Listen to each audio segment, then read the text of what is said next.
काय फक्त म्हणायच्या गोष्टी आहेत, स्त्री आणि पुरुष रथाची दोन चाकं वगैरे.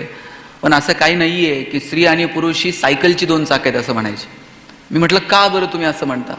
म्हणे बघा, पुढचं चाक हे पुरुषाच्या हातात असतं, त्याच्याकडे हँडल असतं, ब्रेक असतं, हँडल कुठं वळवायचं, कुठल्या दिशेनं जायचं, ब्रेक कुठे दाबायचं, हे सगळं पुरुष मंडळी ठरवतात. आणि मागच्या जे चाक आहे त्याच्यावरती एक कॅरेज असतं. संसाराचा सगळा बोजा एकदा त्या कॅरेजवरती टाकून दिला की पुरुष आपले संसाराचा गाडा ओढायला मोकळे. पण आता परिस्थिती बदलली आहे. पुढचं चाक आता मुलींच्या हातात आलंय आणि मागचं चाक आता आपल्याकडे गेलंय. मला आपल्या सगळ्या मुलांना आवर्जून एक गोष्ट सांगायची आहे की आपण सुद्धा, आवाज थोडा घुमतोय, कमी कर, आपण सुद्धा करिअर, शिक्षण या सगळ्या, थोडा कमी कर, या सगळ्यांच्या दृष्टीनं थोडंसं गांभीर्यानं कसं या सगळ्या गोष्टीकडे पाहता येईल याचा विचार करायला हवा. इथं मोठ्या संख्येनं आज मुली उपस्थित आहेत, काही माझे तरुण मित्र उपस्थित आहेत. माझं तुम्हा सगळ्यांना दोन गोष्टी फक्त मी पोरांनो तुम्हाला मार्गदर्शन वगैरे करायला आलेलं नाहीये. सांबरे साहेबांनी मला सांगितलं की आपण इथल्या सगळ्या तरुण मुलांशी गप्पा मारू, त्यांच्याशी बोलू. खरं तर तुमच्या आणि माझ्या पिढीत एका पिढीचा गॅप आहे. आता पूर्वी असं असायचं की वडील, वडिलांनंतर मुलगा. आता तसं नाही राहिलेलं. आता 5-10 वर्षातच जनरेशन बदलतीये. माझ्यापेक्षा तुम्ही स्मार्ट आहात, माझ्या पुढच्या पिढीचं तुम्ही नेतृत्व करत आहात. माझ्यापेक्षा दोन गोष्टी तुम्हाला चांगल्या कळायला लागल्यात, लवकर कळायला लागल्यात. नवीन तंत्रज्ञान तुमच्या हातात आहे. पण हे सगळं नवीन नवीन स्वीकारत असताना जुन्या काही गोष्टी तुम्हाला सोबत घेऊन जाता यायला हव्यात. मग जुन्या कोणत्या गोष्टी सोबत घ्यायच्या त्याची थोडीशी सांगड घालता यायला हवी. आणि म्हणून माझ्या अगोदरची पिढी आणि माझ्या पुढची पिढी यांच्यामध्ये थोडीशी सांगड घालून भविष्याचा वेध घेता येईल का, या विषयावरती खरं तर मी तुमच्याशी गप्पा मारणार आहे. काल मी पंढरपूरला गेलो होतो कार्तिकी निमित्त. तिथं गव्हर्नमेंट रेस्ट हाऊसला अनेक मान्यवर आम्ही सगळेजण एकत्र जेवण करत होतो. कृषी मंत्री होते, काही आमदार होते आणि त्यात एक तुमचे मुंबईला आमदार आहेत पण त्यांचं गाव आता मराठवाडा आहे, ते डॉक्टर बालाजी किनीकर पण तिथे जेवायला होते. अचानक उपमुख्यमंत्रींच्या गाड्यांचा सायरन ताफा ऐकायला आला आणि जेवण आटपत आलेली होती. ज्यांचं जेवण झालं त्यांनी पटापट हात धुतले आणि ते सगळेजण DCM साहेब आले म्हणून सगळेजण तिकडे जायला निघाले. हे जे आमदार आहे ते डॉक्टर बालाजी किनीकर यांचे ताटातले शेवटचे 2 घास उरलेले होते आणि कुणीतरी त्यांना म्हटलं, हो आमदार साहेब चला, DCM साहेब आलेत. त्यांनी 1 मिनिट हे 2 घास संपवतो. त्यांनी ते 2 घास संपवले जेवतानाचे, ताटात हात धुतला, ओझरत ताटाच्या पाया पडले आणि उठताना मला म्हटले, शिंदे साहेब या 2 घासासाठी मी मराठवाड्यातून मुंबईत 500 किलोमीटर आलो होतो.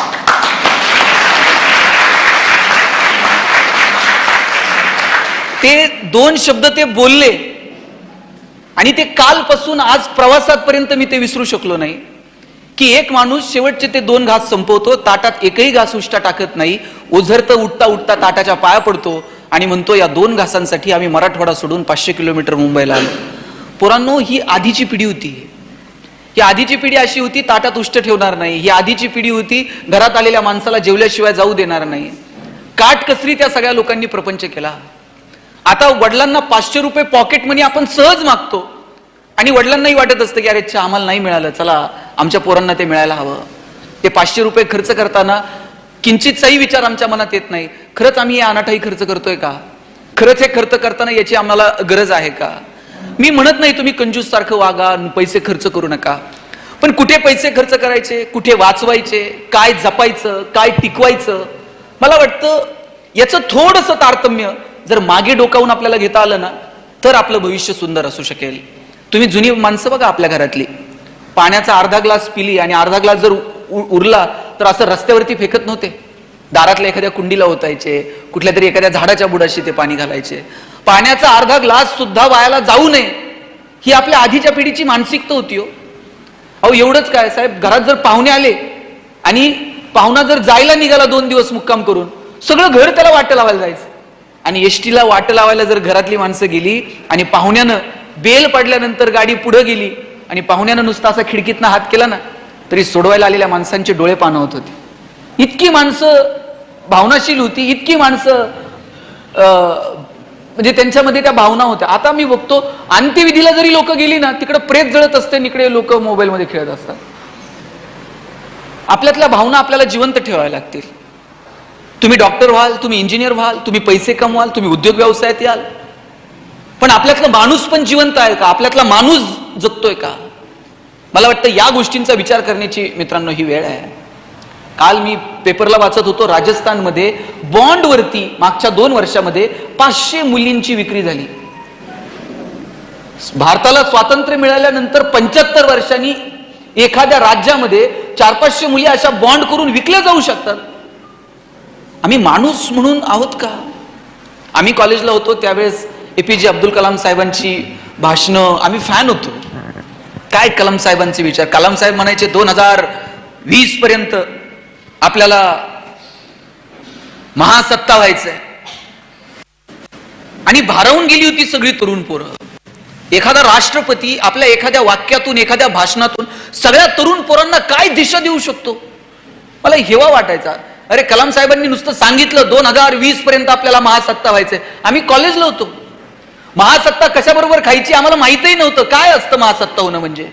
पण तरी सुद्धा वाटायचं की आपल्या देशाच्या राष्ट्रपतीनं आपल्याला स्वप्न दाखवलंय की या देशाला महासत्ता करायचं.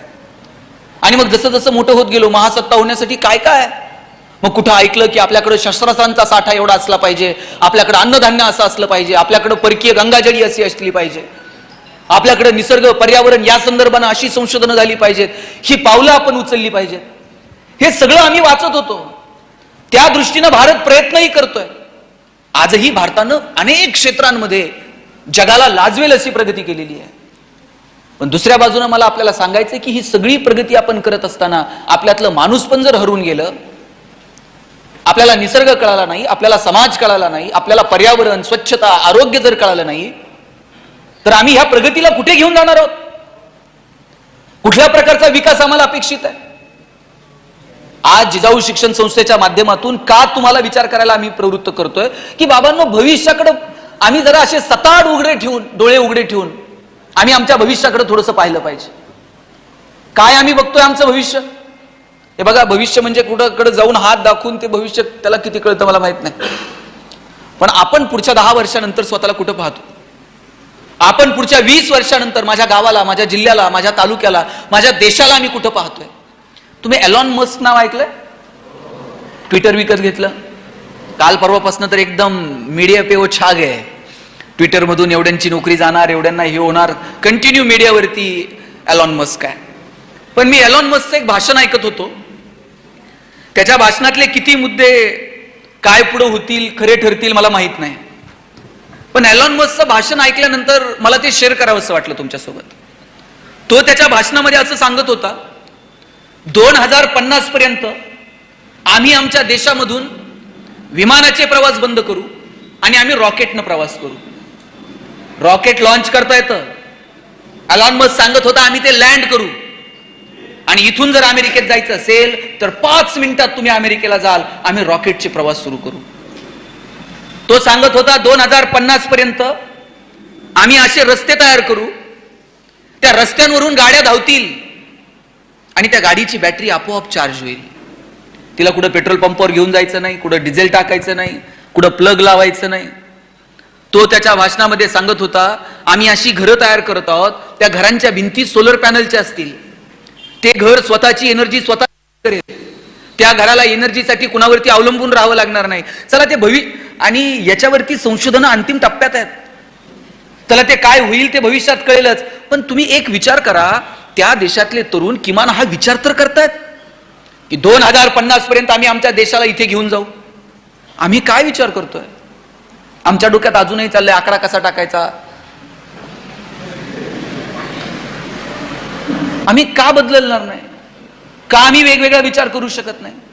तुमचं शिक्षण हे केवळ तुमच्या उदरनिर्वाहाचं साधन नाहीये. रस्त्यावरची जनावरं सुद्धा उपाशी मरत नाहीत पोरांनो. आपण तर माणसं आहोत. शिक्षण म्हणजे फक्त पोट भरण्याची विद्या इथपर्यंत नाहीये. शिक्षणातून आमचं जगणं समृद्ध होणार आहे का?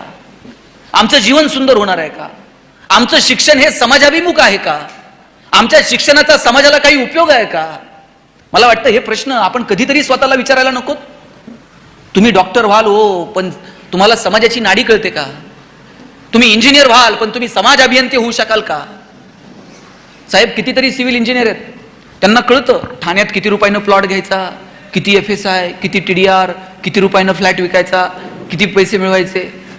पण पालिकेच्या रस्त्याचं काम सुरू असताना एखाद्या तरी सिव्हिल इंजिनियरला असं वाटतं का की अरे मला थोडंसं यातलं ज्ञान आहे, 2 मिनिट मी रस्त्यावर थांबेल, पालिकेच्या इंजिनियरला विचारेल जरा तुझं इस्टिमेट बघू, मी पण इंजिनियर आहे, मला पण कळतं. नाही, ते पालिका बघल, रस्ता त्यांचा आहे, टेंडर त्यांनी काढलंय, ठेकेदार ते, त्याचं ते बघतंय की.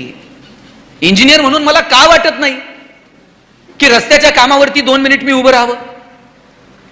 डॉक्टर झाल्यानंतर मला कळतं माझं हॉस्पिटल मी कसं टाकेल, पण का एखाद्या डॉक्टरला वाटत नाही मी प्राथमिक आरोग्य केंद्राला भेट द्यावी, तिथल्या डॉक्टरशी 2 शब्द बोलावं, बाबा काय चाललंय, तुझी कोणती गोळ्या औषध आहेत, जगातलं संशोधन कुठं चाललंय, तुम्ही मी कुठं आहोत?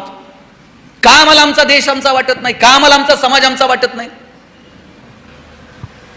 चॉकलेट खाल्लेला कागद डस्टबिन मध्ये घरात टाकायचा हे आम्हाला कळतं, पण गाडीच्या काचा खाली करून सरळ प्लॅस्टिकच्या पिशव्या रस्त्यांवरती फेकून देताना रस्ता आम्हाला आमचा का वाटत नाही? आम्ही कोणत्या शिक्षणाच्या गप्पा मारतोय? तुम्हाला असं वाटतं का की शाळेत जे शिकवलं जातं ते पाठ करणं आणि मार्क मिळवणं फक्त यालाच शिक्षण म्हणतात? गुणपत्रिकेला आलेली गुणांची सूज म्हणजे तुमची गुणवत्ता नाही बाळांनो. याचा अर्थ मार्क मिळू नका असं नाही, मार्क मिळवा, पण तुम्ही समजून घेताय का? अरे तुमच्या खांद्यावरती मशाली ठेवून ही सगळी माणसं विचार करतायत की अरे काय सांबरे साहेबांना काय घेणं देणं आहे हो, मला तिकडून पुण्यावरनं बोलवलंय, इथं सगळे मान्यवर बोलवले, चला तुम्ही आमच्या पोरांसोबत बोला, गप्पा मारा. आजचा कार्यक्रम नसता केला तर काय फरक पडला असता का? आणि केला तर काय त्यांना कोण बक्षीस आणून देणार आहे का? वा वा सांबरे साहेब तुम्ही फार चांगलं केलं.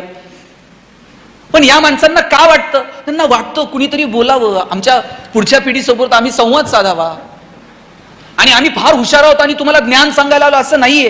पण आमच्या 2 गोष्टी समजून घ्या की मला सांगायचंय की तुम्ही जे शिकताय ना ते फक्त आणि फक्त मार्कांसाठी शिकू नका. आणि याच्यात साहेब पोरांची चूक नाही आहे, पालक यांच्या मागे लागलेत. 95च पडले पाहिजेत, 99च पडले पाहिजेत. ते गुणवंत विद्यार्थ्यांचे सत्कार असतात, बरोबर. मी अनेक सत्कारांना जातो. मी आता ते हल्ली सत्कार करताना त्या मुलाला माझी सवय होती, मी त्याला विचारायचो किती मार्क आहेत, आता ते विचारायचं पण सोडून दिले. त्याला विचारलं का ते सांगतोय 98, 99. त्याचे मार्क आणि आपले मार्क बघितले तर असं वाटतं ह्याचा सत्कार करायचा का नाही आपण. त्याच्या मार्कांच्या समोर आमचे मार्क म्हणजे फार दारिद्र्य रेषेच्या खाली. आणि पहिल्या 3 रांगा 90 पेक्षा जास्त मार्क मिळणाऱ्या मुलांच्या, पाठीमागच्या 3 रांगा 80 ते 90, आणि त्याच्या पाठीमागं किमान 50 रांगा 60-70 वाल्यांच्या होत्या. आता ज्यांना 90 पेक्षा जास्त आहेत ते खुश होते, आपण 90च्या पुढे आहोत. 80 ते 90 मधले प्रचंड टेन्शन मध्ये होते, आणि 60-70 वाले 90 वाल्यांपेक्षा खुश होते. ते म्हणले हे 80-90 वाले जेवढे आहेत आपलं होईन तसं होईल, म्हणले आधी यांचे सत्कार होते. आता जे 80 ते 90 वाले होते त्यातले 2 पालक समोर बसलेले होते, एकदम सुतक पडल्यासारखं तोंड करून. त्यातल्या मी दोघांना वरती बोलवलं, म्हटलं तुम्ही एवढं टेन्शन का घेतलंय? ते म्हणले काय हो, पोरांना पार मथुरा पाण्यात घातली. म्हणले काय केलं? म्हणले महिनाभर आधी सांगत होतो जरा पहाटे उठ, जरा जास्त अभ्यास कर, आता 90च्या रांगेत बसलं असतं की नाही. म्हटलं किती पडले? काय म्हणले सांगायसारखा सुद्धा आकडा नाही हो. म्हणलं काय तर असेल? म्हणले काय त्याला 88-89% काहीतरी मार्क पडलेत. म्हटले आता त्या मुलाला 89% मार्क मिळाले याचा आनंद पालकांना नाही, पण त्याला 90 मिळू शकले नाहीत याचं मात्र दुःख आहे. मग मी दोघा नवरा बायकोंना विचारलं तुम्हाला 10वीत किती होते? दोघांच्या मार्काची बेरीज केली तरी 90 होत नव्हती, आणि त्यांना टेन्शन होतं की पोराला 90 मिळू शकले नाही. मी म्हणत नाही मार्क मिळू नका, चांगले मार्क मिळवा, त्याच्यासाठी प्लॅनिंग करा, अभ्यास करा, परंतु केवळ तुमच्या गुणपत्रिकेला आलेली तुमची गुणांची सूज म्हणजे गुणवत्ता नाही हे पण समजून घ्या. फक्त पाठांतर करून तुम्ही पेपरला लिहित, अरे समजून घ्या. भूगोल शिकतायत ना, भूगोलातले अक्षांश आणि रेखांश असे डोळ्यासमोर उभे राहिले पाहिजेत. गणिताच्या तासाला गणितातले आकडे असे डोळ्यासमोर खेळले पाहिजेत. इतिहास शिकत असताना इतिहासातली पात्र तुमच्या नजरेसमोर आली पाहिजेत. मराठीतल्या धड्यांचे लेखक आणि कवी त्यांनी तुमच्याशी संवाद साधला पाहिजे. लॅबोरेटरीमध्ये जाऊन जर तुम्ही काही प्रयोग करत असाल तर तिथल्या सायंटिस्ट सोबत तुम्ही गप्पा मारल्या पाहिजेत. इतकं समरस तुम्ही तुमच्या अभ्यासासोबत झालं पाहिजे. पण दुर्दैवानं